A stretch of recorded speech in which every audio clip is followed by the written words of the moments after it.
Hey guys, Rexlent here. It's been about a week since Duet Abyss's launch and I've been playing the game every day and I've come across a lot of questions in the community. So this video will be addressing the frequently asked questions and also tips that I've learned while playing the game.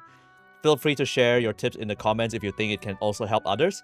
So first things first, the player leveling system, aka the trial rank over here. So this isn't your usual gacha game where you get player XP just by spending stamina since there's no more stamina. The trial rank in this game works in a different way. So if you click over here, these are the ways to get different experience points for your trial rank. And you get XP for completing story and side quests, which I assume most of you have already done that by now.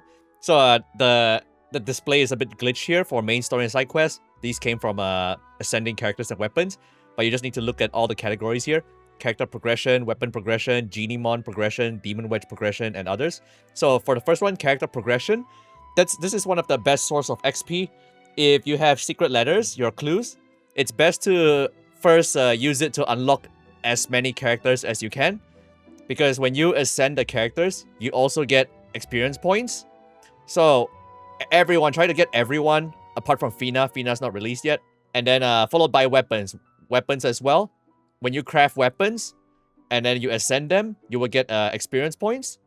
Now you may ask, what about character duplicates, the introns? So introns also give experience points, about 250 per intron, but that is a lot less than unlocking a whole character. A whole character has way more XP potential than getting introns. For introns, if you really want to get introns, I highly recommend Lynn, Lady Niffle, Lisbell, and also Rebecca for the introns if you want. I too are really good on all of them, especially Lynn. Lynn can carry your Immersive Theatre. Apart from that, finding treasure chests also gives you trial XP. So if you have this Bro Boxy Geniemon, this can scan the nearest treasure chest. And also collecting Geniemons will give you trial XP. So when you see a Geniemon in the field, try to collect as many of them as you can. Just need to collect them once and then you'll get experience points. Now, lastly, Demon Wedges collection. So a lot of players overlook this. Demon Wedges is very important in this game. Most players I've seen only ascend their characters and weapons and forgo Demon Wedge completely. However, Demon Wedges make up the most of your damage output and your build. So when you go to your menu over here, Demon Wedge Casket, you click this and then click on this tab, Demon Wedge Quest. Try to complete all of these quests because when you finish them, you get trial XP. Collect all these demon wedges. There's like 3 phases of these. So follow all these. Get all your trial XP out of this quest. And once you're done, go here and collect all the demon wedges that you can. We'll skip the yellow ones for now. These are hard to make. But try to collect all the green, all the blue, and all the purple demon wedges. And another important tip about Demon Wedge collection that can be confusing for players. Let's say I want to farm for Typhon's Prime Serenity. And then you click this one, the source, Nocto Yager Manual level 50. So this can be a bit misleading because it just shows you the general page. And I'll explain one by one. So these 4 enemies with the Demon Wedge display next to it, this just shows that the drops that only come from this particular enemy, it's gonna spawn once during the mission. And it can drop these items. And the ones below, these are all the demon wedges that can drop from all 4 stages. Now, this can get confusing because you should always check the drop table of each individual stage. So let's say I wanted to farm for Typhon's Prime. I click go, click rewards here, and click details. Check whether Typhon's Prime is inside here. So it is. Because some stages don't have that particular demon wedge, but it just shows in the overall drop table. So you have to search for the actual stage that has the item. A good example would be something like this, Nirvana Volition, this yellow one. So I click here. Now you see there's so many stages, but at the bottom here, it says that there's Nirvana Volition. So even though at the bottom it says that Nirvana Volition is part of the drops, I click into, let's say, this stage, and I check the rewards. It's not there. Nirvana's Volition, it looks like this, but it's yellow. So be very careful when you're hunting for demon wedges. Look for the correct one. So Nirvana's Volition would be here. Rewards. And there it is. Nirvana's Volition.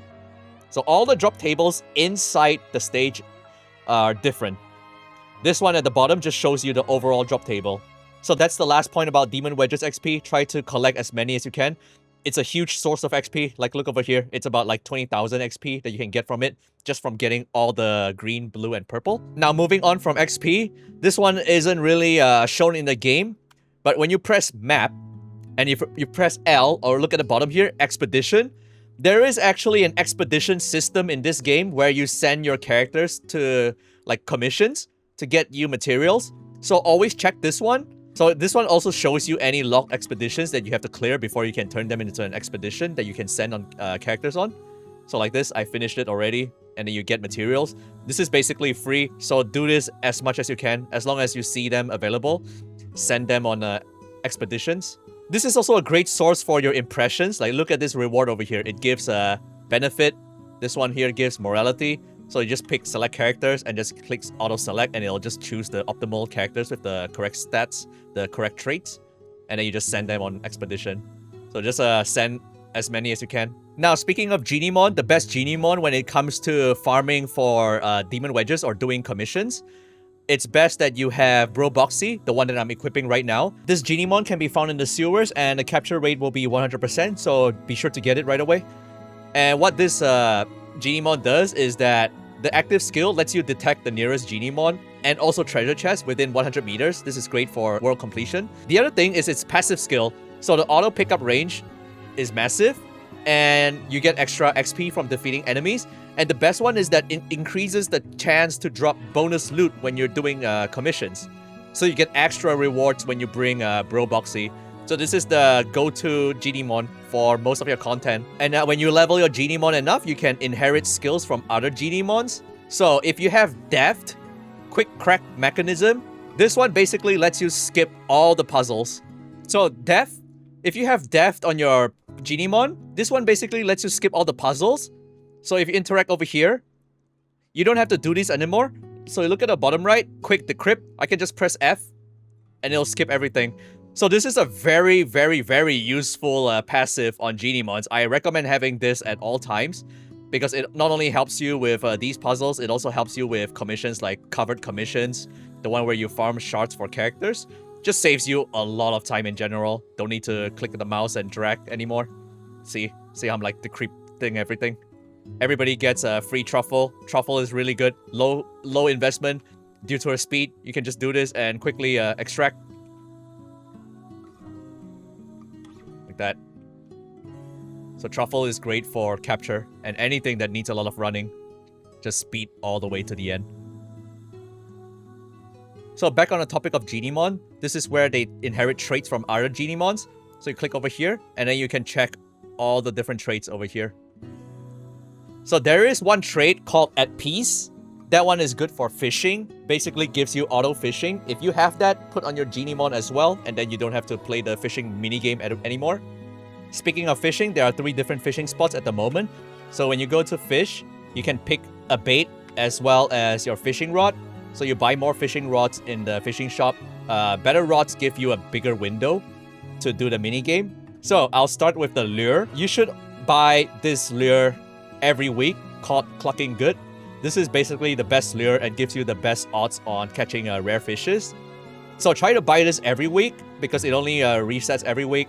Even though if you don't fish much, just buy this every week. So when you do decide to fish, this will make your life a lot easier. What you really want to look at is the items in the fishing shop. So you can get a weapon track shift and track shift module. These are good for your Demon Wedges. Secret letters and all these gacha roll, twilight thread. These are all very good.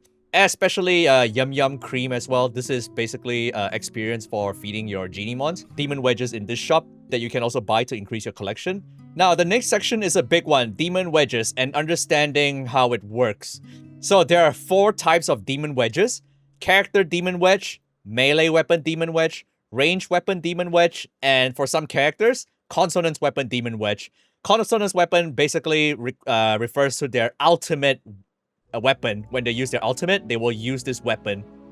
And Demon Wedges, for character Demon Wedge, this applies to everything of the character. What I mean by that is like its ultimate, melee weapon, and ranged weapon. But for melee weapon and ranged weapon, these only apply individually to the weapon itself. So if you look over here, for character, There is no crit damage or crit rate stat for character. But for melee weapon comes with its own slash attack, crit chance, crit damage, attack speed, trigger, combo duration. And look at range weapon. Range weapon also comes with its own crit chance and crit damage. So to understand this is that if you put crit damage or attack speed on melee weapon, it's only going to apply to that melee weapon's attack. It doesn't apply across like a range. It won't affect range weapon. The same thing goes for range weapon. If you put crit chance, crit damage on range weapon, it only applies to range weapon. And now for consonant weapon, it's the same thing. Consonance weapon only has 4 slots, and if you want to get these parts, you have to get it from the roguelike mode, Mystic Maze. So consonance weapon also only scales from its own demon wedges. So it's pretty easy to understand. And then for character, this one applies across. Character demon wedges usually have things like attack, all the skill things, skill duration, skill damage, skill range, skill efficiency. So I'll go through one by one on what the stats do. So Pyro attack, this one you already know. This is basically their attack stat. It says Pyro here because Lin is Pyro. HP is HP, shield is the white bar before it touches HP. Defense, max sanity. Skill damage is skill damage, skill range, skill duration, and skill efficiency. Skill efficiency basically means your skill cost. The higher skill efficiency you have, the cheaper the skill will cost. Now, morale and resolve. Morale, they're just opposite of each other. Morale just means that the damage you do, the more HP you have. Resolve is the opposite. The lower your HP, the more damage you will do. And then we'll go to weapon. Same thing, weapon type. And then this thing over here, slash attack. So there are 3 types of attack: slash, spike, and smash. For something like slash, when triggering bonus effect slash, the slash damage dealt to the target shield is multiplied by 2. Slash is tied to bonus effect, and bonus effect is tied to trigger probability. Trigger probability basically means the chance to proc bonus effect, which is both slash, spike, and smash, and also element. So if I go all the way outside here, this is what Pyro does. When triggering bonus effect, Pyro inflicts a stack that deals periodic Pyro damage to the target for 6 seconds, up to 6 stacks. So in short, there are 2 kinds of bonus effects that trigger probability will always proc. Number 1 is the element attack, and number 2 is your weapon type, smash, spike, or slash. That's all you need to know about trigger probability. Now, when it comes to weapon preference, for example, Lin prefers greatsword and dual pistols. Correct me if I'm wrong, I believe it's about 20% increased attack when you equip their preferred weapon. However, at this point, it's better to use weapon as stat sticks because you're gonna use skills more often than hitting with the weapon. So how to know what character scales best from is when you go to their page, you can see the things highlighted. Pyro attack, skill damage, skill duration, and skill efficiency. These are all highlighted. So these are the best stats for the character. If you want to go more into detail, you go into skills, and then you click a skill, go to attribute detail, and then there's a drop down here. You click it, you can see what it scales from.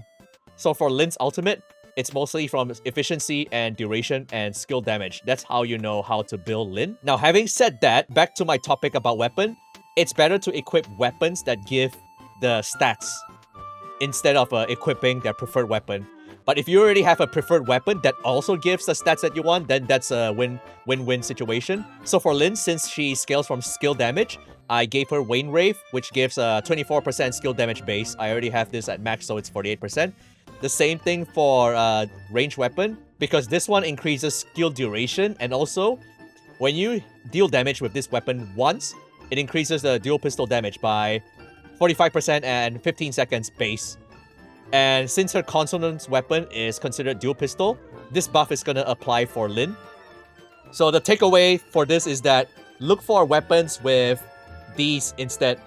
The stat sticks, skill damage, skill duration, skill range, whichever benefits the character, and then you give the character that weapon. And now for the end game, I'll just briefly go over these 2 modes. Mystic Maze, it's up to you. If you have Lisbell, you can just use Lisbell right away. She can destroy the whole Mystic Maze. So to build Lisbell, it's really easy because Lisbell mostly attacks with her ultimate weapon. She's not even gonna scale anything from melee and ranged weapon. So for melee and ranged weapon, just give her anything that gives skill damage. Skill damage with melee weapon, skill damage ranged weapon. If you don't have it, you can also put attack plus 60%, the weapons that give attack. And then for melee weapon, you literally don't need anything else. All you need is continuity. these two continuity that increases a combo duration. This one will affect her combo. Everything else does not scale with her consonant weapon, so you can just like put anything else just in case you want to hit with this weapon. And for ranged weapon, you don't need anything else. You can just put whatever. So for consonant weapon, you can put something like this. Have both smash attack and attack. And then the other two is up to you. You can put crit chance and crit damage, or if you want to put attack speed, that's up to you. And that's it. You're good to go with Lisbell. Don't need anything else. Now, for Immersive Theatre, I know that a lot of you are stuck on Immersive Theatre's immortal repertoire. For this one, I can highly recommend this team here. You don't have to follow the weapons on my AI, but have Lin. Invest in Lin. If you have Lin up to I2, in Tron 2, ideally, it's already really good. In Tron 2, if you have 6, even better. But 2 is the best stopping point because she increases her attack speed greatly when she uses her ultimate. And then just have skill damage, melee weapon, and blue current for ranged weapon. And if you have this Geniemon, even better, Pyro Tail. And now for the two allies, Margie and Daphne. The reason why Margie is insanely good is over here. Just look at her passive skill. This one, whenever you pick up an item, you're gonna get a stack of skill damage, and it lasts through the whole battle, up to 20 stacks. So at level 6, it gives 4.4%. Times 20 of it, that's over 80% skill damage for the whole battle when you pick up items. And then the other two passives she has, attack increase for other allies. How much? 45%. And then the third passive, increase attack for self and allies when she's deployed as a combat partner. 40%. So that's a total of 85% attack increase and over 80% skill damage bonus when you pick up items just by having Margie in a party when you level her passive. It's really good. It's like really good low cost investment. The other one, Daphne. Daphne is really good healing sustain. She also slows enemies in the field, gives you regeneration. And most of all, her third passive increases crit chance for self and allies when deployed as a combat partner. 40% crit chance boost. So Daphne and Margie, if you want to quickly push your Immersive Theatre. And also for Lin, invest in your Lin. I2, really good. Increases the interval for gaining attack speed to 0.06%. Very good at I2. See if you can get I2. And then Demon Wedges. The only thing, just like Lisbell, the only thing that you need to watch out for is just character Demon Wedges and consonant weapon Demon Wedges. And lastly, for Covert Commissions, you're going to be farming character, weapon, and Demon Wedges clues a lot. And I would say the only commission type to look out for is Dismantle. That's the best one and the most value for your time because it only takes about 20 seconds a run. All you need is either the main character or Psyche if you have her. And this is how you play her.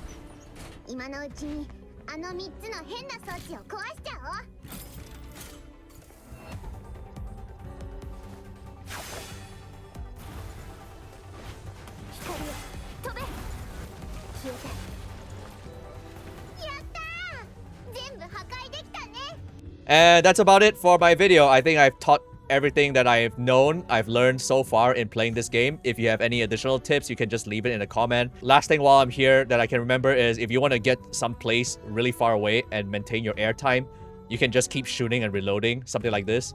You just shoot, reload, and then you can like basically glide forever, shoot and reload like this.